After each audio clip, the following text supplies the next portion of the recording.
여기 보면 6월 21일에 보좌관이 병가 재연장 관련해서 전화를 했습니다.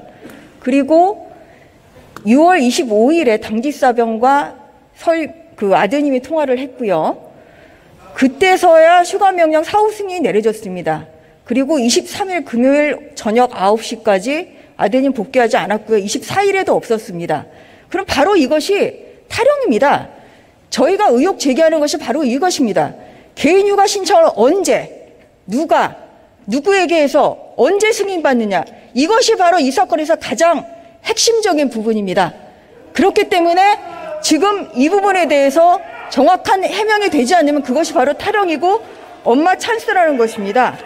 그리고 대법원 판례를 보더라도 이런 경우에 적법한 휴가 승인이 있었다는 입증 책임은 오히려 피고인에게 있습니다. 제 아들은 피고인도 아니고요. 탈영자도 아니고요. 부정하는 자에게 있다는 얘기입니다. 탈영 용어를 자제해 주셨으면 좋겠습니다. 수술을 하고도 국방의 의무를 다한 아들의 명예를 심각하게 훼손하는 거고요. 적법하게 사후 승인이라고 그런 건 군령에 없다라고 자꾸 하시는데 승인은 미리 있었던 것이고 그리고 그 사후 기재가 그렇게 돼 있다는 것이죠. 서류상. 그렇지 않습니다. 사후 기재라는 이 것이죠. 부분이 정확히 기록에 의해서 데이터에 의해서 돼야 된다는 거 다시 말씀을 드립니다. 그래서 국민들은 이걸 황제 휴가, 황제 근무라고 하는 겁니다. 과연 엄마가 추미애 당대표가 아니면 이걸 상상이나 하겠습니까? 제 아들은 그냥 평범한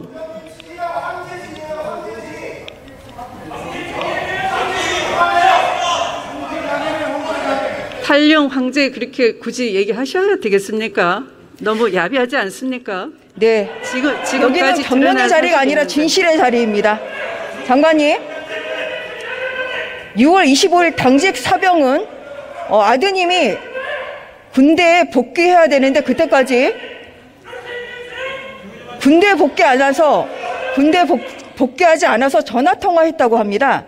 그날 아드님이 당직 사병과 전화한 사실은 알고 계세요? 그 당직 사병을 자꾸 야당 의원님들은 공익 제보라고 하는데요. 첫 번째 공익 제보라고 하면 상당히 공익적이어야 되고요.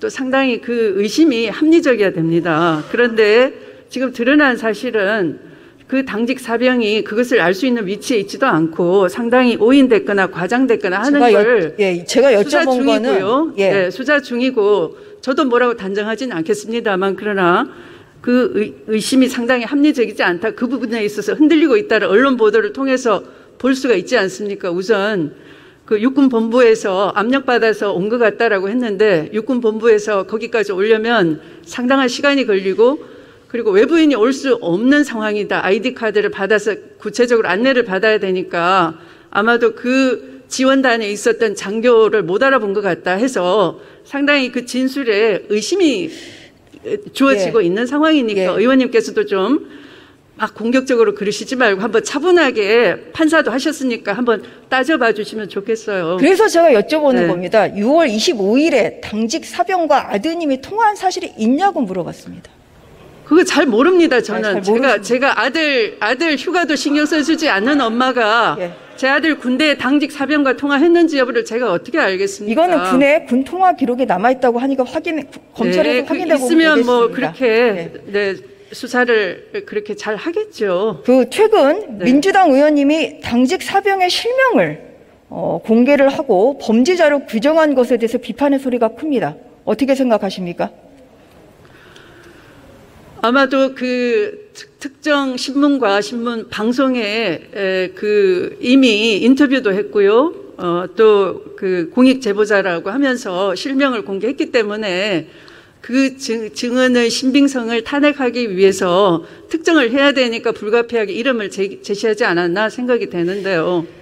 거기에 달린 댓글에는 장관님 아들 실명도 공개하라는 댓글이 있다고 합니다. 어떻게 생각하십니까? 이미 어제 공개가 돼서 실검 1위에 올라갔다고 그러던데요. 상당히 마음의 상처를 많이 받은 것 같은데요.